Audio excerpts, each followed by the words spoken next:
Hello friends, welcome back to our own channel weather. तो friends, आज हम इस वीडियो के अंदर देखने वाले कि निफ्टी मंडे को किस तरह से कामकाज कर सकता है। हमने इससे पहले यहाँ पे क्या डिस्कशन किया था। तो देखिए, मैंने यहाँ पे शॉर्ट वीडियो पोस्ट किए थे निफ्टी के एनालिसिस के। इसके साथ बैंक निफ्टी के भी मैंने यहाँ पे पोस्ट किए थे। तो निफ्टी की मैंने एक रेंज को आपको यहाँ पे ड्रॉ करके दिखाया था कि निफ्टी इस रेंज के अंदर कामकाज करती हुई नजर आ रही है। मार्केट यहाँ पे बार बार इसी रेंज से यहाँ पे सपोर्ट ले रहा है, रजिस्टेंस खा रहा है, सपोर्ट ले रहा है। तो यहाँ पे इस रेंज को मैंने एक्सपायरी के दिन आपको क्या कहा था, यहाँ पे एक बार हम पी की पोजीशन जरूर लेंगे, चाहे हमारा एसएल क्यों ना हिट हो जाए। तो वहाँ पे हमारे 600 तक के टारगेट थे। हम टारगेट दिए मार्केट ने, पर मार्केट ने ये जो यहाँ पे टाइम स्पेंड किया, तो एक्सपायरी अगर इस तरह से मार्केट अगर मिल जाता तो डेफिनेटली बहुत यहाँ पे लॉस हो जाता है। मार्केट हमारे डायरेक्शन में भी जाती है, तो या हम होल्ड नहीं कर पाते ऑप्शन को। तो इसके लिए एक बेस्ट ऑप्शन है कि हमें इस तरह से दिन को अगर अवॉइड करना है तो मॉर्निंग में आपको हमेशा नेक्स्ट एक्सपायरी क्या कि किसी भी ऑप्शन को यहाँ पे ट्रेड करना चाहिए। 1 बजे के बाद आप इस एक्सपायरी में कामकाज कर सकते हैं, लेकिन आपको मॉर्निंग के अंदर अगर एक्सपायरी में अगर आपको ट्रेड करना है तो आपको नेक्स्ट एक्सपायरी जरूर ट्रेड करनी चाहिए। वहां पे क्या होता है, लॉस कम होता है। मार्केट अगर आपके डायरेक्शन में अगर धीरे धीरे भी जाती है तो वहां पे आपके प्रॉफिट की वहां पे प्रोबेबिलिटी बढ़ जाती है। वहां पे अगर इसी एक्सपायरी में करोगे तो वहां पे आपकी लॉस की प्रोबेबिलिटी बढ़ जाती है, क्योंकि मार्केट एकदम धीमे धीमे पूरे प्रीमियम को डिके करने के बाद मोमेंटम देती है यहाँ पे। तो उतना हम होल्ड नहीं कर पाते, बहुत बार हम जल्दी वहां से निकल जाते हैं। फिर ऐसा होता है यार मैंने तो यहाँ पे 20 में लिया था, वो यहाँ पे 80 का हो गया, काश में रुक जाता। तो ये जो गिल्ट आता है ना, तो इसी गिल्ट को यहाँ पे इसी के लिए आपको क्या करना है, नेक्स्ट समय में कामकाज करनी है। तो आइए बात कर लेते हैं कि देखिए, फ्राइडे को भी मैंने शॉर्ट वीडियो पोस्ट किया था कि ये जो पहले रजिस्टर की तरह कामकाज कर रहा था, ये यहाँ पे सपोर्ट की तरह कामकाज करेगा। देखिए, मार्केट ने बिल्कुल जिस तरह से इस सपोर्ट को यहाँ पे मार किया था, मार्केट ने बिल्कुल भी इसके अंदर मार्केट नहीं आई। ये मोमेंटम एक्सपायरी के दिन अगर हो जाता तो देख सकते हैं यहाँ से मार्केट शुरू थी, इस तरह से अगर मार्केट जाती तो देख सकते हैं ऑप्शन के प्रीमियम किस तरह से रिएक्ट करते। तो इसीलिए उस दिन मार्केट को एक रेंज के अंदर ही रखा गया, क्योंकि ऑप्शन के प्रीमियम जो होते हैं ना, तो एक्सपायरी के दिन वो फ्यूचर की तरह कामकाज करते हैं। तो इसीलिए जो यहाँ पे ये जो मोमेंटम हमें जो यहाँ पे कंटिन्यू होने वाला था, एक्सपायरी के दिन एक दिन वो डिले हो गए यहाँ पे। तो देखिए, इन चीजों को धीरे धीरे आपको मार्केट के अंदर सीखनी है। यहाँ पे मार्केट सिखा देगा, अगर आपका ऑब्जर्वेशन अच्छा होगा तो डेफिनेटली आपको छोटी छोटी चीजें मार्केट के अंदर दिखेंगी। ये अगर यहाँ पे देखेंगे, मैं थोड़ा सा चार्ट को यहाँ पे 30 मिनट के ऊपर अगर मैं कर देती हूँ, तो एक चीज आप यहाँ पे देखिए, मैं इस लाइन को हटा देती हूँ यहाँ से देखिए, मार्केट यहाँ से कंटिन्यू कंटिन्यू यहाँ पे ऊपर की तरफ आ रही थी। मार्केट ने यहाँ पे एक रेंज बनाई, मार्केट नहीं, तो जब भी मार्केट यहाँ पे रेंज बनाती है, एक रेंज बनाती है मार्केट, तो यहाँ पे दो बातें हो सकती है, या तो मार्केट ऊपर जाएगी या तो मार्केट नीचे जाएगी। मतलब ये अप ट्रेंड हुआ, अप ट्रेंड के बाद एक मार्केट यहाँ पे हमें साइडवेज मार्केट मिली, उसके बाद यहाँ पे एक ट्रेंडी मार्केट होगी। अभी वो डाउन ट्रेंड होगा या अप ट्रेंड होगा, ये हमें कैसे पता चलेगा, बॉक्स के ब्रेकआउट के ऊपर। तो यहाँ पे क्या हुआ है, बॉक्स का ब्रेकआउट हुआ है, किस तरफ हुआ है, ऊपर की तरफ हुआ है। मतलब मार्केट ने ऊपर की तरफ ब्रेकआउट दिया, मार्केट अभी भी बुलिश ही है, मार्केट ऊपर की तरफ और भी बढ़ती हुई नजर आ रही है। अभी मार्केट 22,000 के ऊपर भी निकल सकती है, 22,300 तक के टारगेट हम एक्सपेक्ट कर रहे हैं। अगर मार्केट 22,000 के ऊपर निकलती है तो फर्स्ट टारगेट हमारा यहाँ पे, अगर मार्केट अगर कल यहाँ पे हमें ट्रेड करना है तो किस तरह से ट्रेड करना है, एक बार वन डे के चार्ट पे चलते हैं। वन डे के चार्ट पे आपको इस चीज को क्लियर होगा। देखिए, यहाँ पे मार्केट ऊपर गई, हल्का सा डिप आया, फिर ऊपर गई, फिर यहाँ पे रेंज बनाई मार्केट ने, यह रेंज बनाई, इस रेंज को ऊपर की तरफ ब्रेक किया, एक अच्छी खासी बुलिश कैंडल यहाँ पे क्लोज हुई है एक तो बहुत ही यहाँ पे स्ट्रॉन्ग मार्केट फिलहाल हमें देखने को मिले। तो 50 मिनट के चार्ट पे फिर से हम आ जाते हैं। हम ये हमारा 50 मिनट का चार्ट हो गया। तो देखिए, यहाँ पे अगर मार्केट कल अगर फ्लैट ओपन हो जाते, फ्लैट ओपन हो जाते, जैसे ही हाई को ब्रेक करेंगे, डेफिनेटली हम कॉल में इंटरेस्टेड रहेंगे।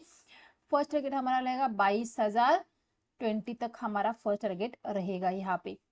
वहां तक के टारगेट हम यहाँ पे देख सकते हैं, वहां तक हम एक्सपेक्ट कर सकते हैं। तो यहाँ पे डेफिनेटली हम एक बार अपने पोजीशन को बुक करना चाहेंगे 22,000 यहाँ पे 20 के आसपास।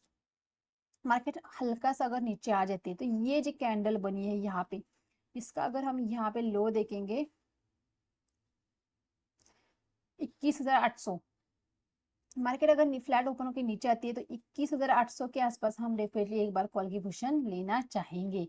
21,800 के आसपास हम कॉल की पोजीशन लेंगे तो हमारे टारगेट फिर से 21,950 तक के भी टारगेट हमारे रह सकते हैं। तो यहाँ से 150 पॉइंट का मोमेंटम हमें ऊपर की तरफ मिल सकता है। मार्केट अगर खुलती है गैप डाउन, किसी वजह से गैप डाउन भी खुल जाती है, तो डेफिनेटली हम कॉल को ही लेंगे। देखिए फिलहाल मार्केट स्ट्रांग बुलिश है, तो तुरंत हम पी की हमारी कोई भी पोजीशन कल के लिए नहीं बनती है, चाहे मार्केट यहाँ पे ऐसे ऐसे गिर क्यों ना जाए, कल हम बिल्कुल भी पी को नहीं लेंगे। ये हमारा क्लियर हो गया।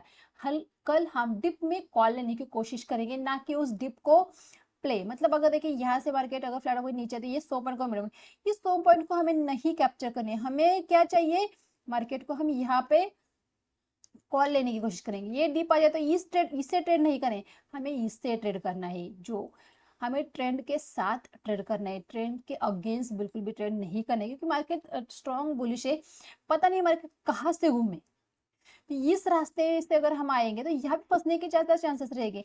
लेकिन अगर इस ट्रेड को अगर हम लेते हैं तो ये ट्रेड के अंदर हमारा ऐसे बस 20 पॉइंट का रहेगा, लेकिन हमें पता है कि यहाँ पे एक बार सपोर्ट लेगी, तो यहाँ पे इस रास्ते में मार्केट अगर जाएगी तो वहां पे मार्केट यहाँ पे फंसने के चांसेस हमारे कम रहेंगे।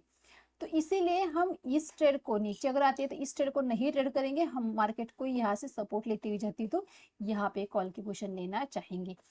ये तो हो गई हमारी गैप डाउन हल्का सा या फ्लैट ओपनिंग की ही हम कंसिडर करेंगे। बात करते हैं हम मार्केट अगर खुलती है गैप अप। गैप अप के केस में हम डेफिनेटली मार्केट को, अगर मार्केट बहुत ज्यादा गैप अप खुल जाती है, मानो हमारे टारगेट के आसपास ही खुल जाती है, मार्केट खुल जाती है 22,020 के आसपास, तो वहां पे हम डेफिनेटली एक 50 मिनट की कैंडल को क्लोज होने देंगे और फिर हम डिसीजन लेंगे उस कैंडल को क्लोज होने देंगे, या तो फिर मार्केट को हम 1 आवर देंगे। 1 आवर के बाद मार्केट अगर इस रेंज के अंदर रहती हुई नजर आती है, या मार्केट यहाँ पे बहुत बड़ी ऐसी कैंडल बन जाती है, फिर मार्केट धीरे धीरे धीरे धीरे ऊपर आती है, फिर मार्केट अगर नीचे आती है, तो यहाँ पे जब तक इस कैंडल का लो नहीं ब्रेक होता है 1 घंटे के अंदर, डेफिनेटली यहाँ पे हम कॉल लेने की कोशिश करेंगे। मतलब जो यहाँ पे अगर बड़ी सी कैंडल बन जाती है तो उस कैंडल के एसएल से हम यहाँ पे अगर डिप आ जाते हैं तो वहां पे कॉल लेने की कोशिश करेंगे। तो इस तरह से है, मतलब 1 आवर के अंदर हम प्राइस एक्शन को ज्यादा प्रायोरिटी देंगे। मतलब प्राइस एक्शन किस तरह से बन रही है, धीरे धीरे धीरे नीचे आ रही है तो आने देना है, यहाँ पे हाई के आसपास हम फिर कॉल लेने की कोशिश करेंगे, या एक रेंज के अंदर रह जाती है और ये इसलिए यहाँ से ऊपर की रेंज से नीचे आती है तो यहाँ पे हम कॉल लेने की कोशिश करेंगे। लेकिन यहाँ पे हम पी लेने की कोशिश करेंगे, टॉप पे हम पी नहीं लेंगे, लेकिन बॉटम पे हम कॉल लेने की कोशिश करेंगे। तो ध्यान में रखिए, कल हम पी को अवॉइड करेंगे, मार्केट अगर गिरे भी फिर भी हम पी को थोड़ा अवॉइड करेंगे, कल हम कॉल ही लेने की कोशिश करेंगे। तो ये हमारी स्ट्रेटेजी होनी चाहिए कल के ट्रेड के लिए। तो इस तरह से हम ट्रेड कल प्लान कर सकते हैं। तो आ जाते हैं यहाँ पे बैंक निफ्टी को भी, चार्ट को भी इसी वीडियो के अंदर डिस्कस कर लेते हैं। बैंक निफ्टी को अगर देखते हैं तो बैंक निफ्टी भी हमें एक रेंज के अंदर ही कामकाज करती हुई नजर आ रही है। अगर देखेंगे तो ये देखिए, ये एक रेंज बनी है और ये नीचे एक रेंज बनी है।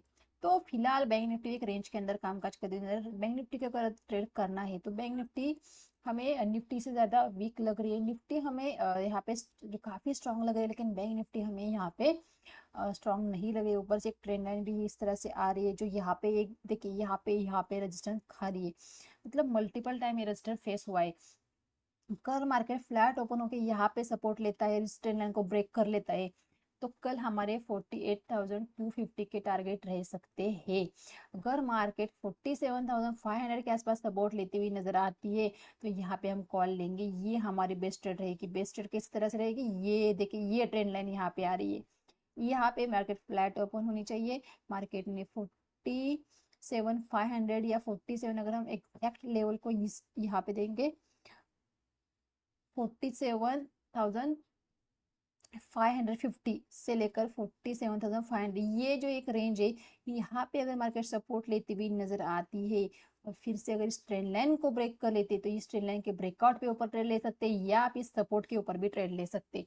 इस ब्रेकआउट के ऊपर ट्रेड लेके तो फिर आपका एसएल बड़ा होगा, क्योंकि इतना फिर एसएल रह सकता है। लेकिन यहाँ पे अगर लेंगे तो यहाँ पे हम 50 पॉइंट का, मतलब 450 का एसएल लगा के यहाँ पे ट्रेड ले सकते हैं। तो यहाँ पे आपका 50 पॉइंट का एस रहेगा। इसके नीचे अगर हम देखेंगे तो यहाँ पे लेवल की आ रही है एग्जैक्टली 450। 450 हमारा एसएल रहेगा।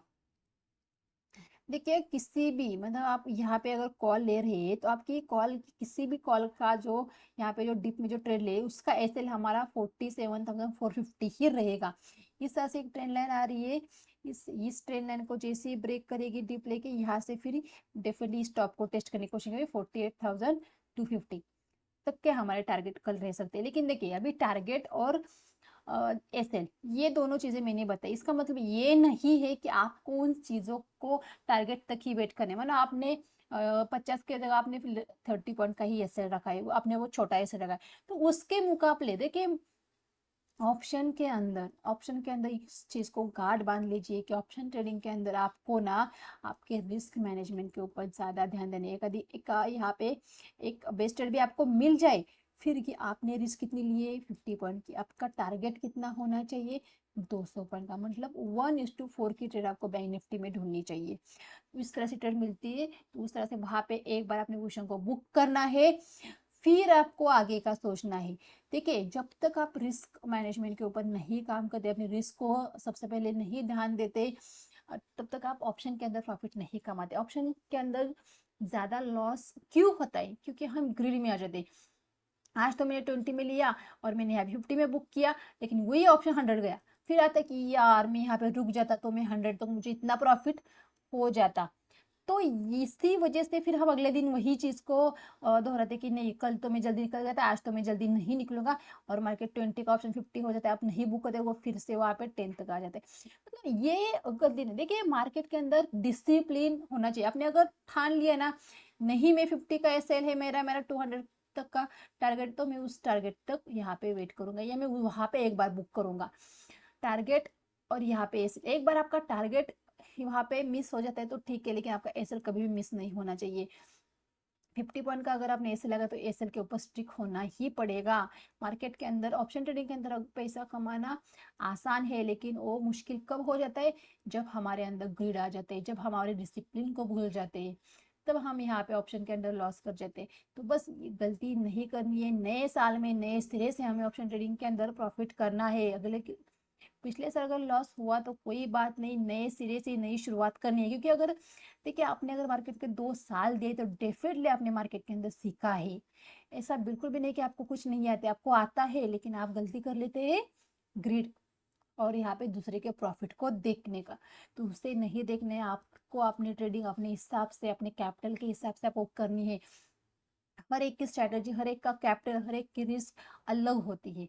सिर्फ आपने आप पे ऊपर ध्यान दे के आपको मार्केट के अंदर कामकाज करना है, किसी और के ऊपर बिल्कुल भी ध्यान नहीं देना है, उसके प्रॉफिट को नहीं देखना है, उसके किसी चीज को मतलब उसका कैपिटल कितने नहीं, उसने तो भाई यहाँ पे 1 लाख से, उसने 50,000 से, उसने 2-5 लाख से नहीं देखना है। तेरा 15,000 का कैपिटल शुरुआत की ना, बस तू उसी को ध्यान दे, उस 15 को तुझे 50 करना है, बस इसी में ध्यान देना है।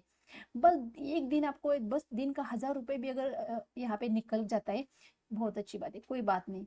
हाँ धीरे धीरे से हम ग्रो करेंगे, बस यही दिमाग में रखना है। तो उस 50 लाख पे उसने 50,000 कमाया है, उसे बिल्कुल भी नहीं देखना है, बिल्कुल नहीं देखना है। ये चीजों को अवॉइड करना सीखिए। जब तक आप इन चीजों को अवॉइड नहीं करेंगे आप प्रॉफिट नहीं कमाए। जब तक दूसरे के प्रॉफिट देख के मोटिवेट हो ना प्रॉफिट मार्केट के अंदर आप बिल्कुल भी पैसे नहीं कमाने वाले। तो इस चीज को डेफिनेटली आपको यहाँ पे ध्यान देना चाहिए। तो गाइस वीडियो अच्छा लगे वीडियो को लाइक और चैनल को जरूर सब्सक्राइब कीजिए। Thank you.